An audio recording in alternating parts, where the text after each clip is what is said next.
سلام به عشقای داشت محل صلح، چطورت خوشگلای من؟ امروز اومدیم، امروز که نه ولی کلا اومدیم که از اول داخل این چنل باشیم و بمونیم.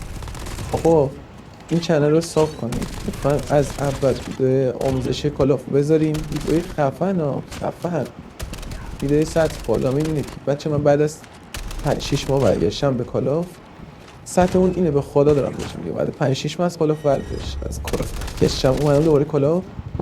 و اگه میشه چنل رو ساب کنید، چون داخل آینده، چون در آینده کلی ویدیوهای خفن داریم. یعنی واقعا بهتون بگم بهترین، میخوام بهتون یه سری DNS های رایگان فوق العاده بهتون میدم. حالا یه سری دیگه نمیشه اینا رو گفت.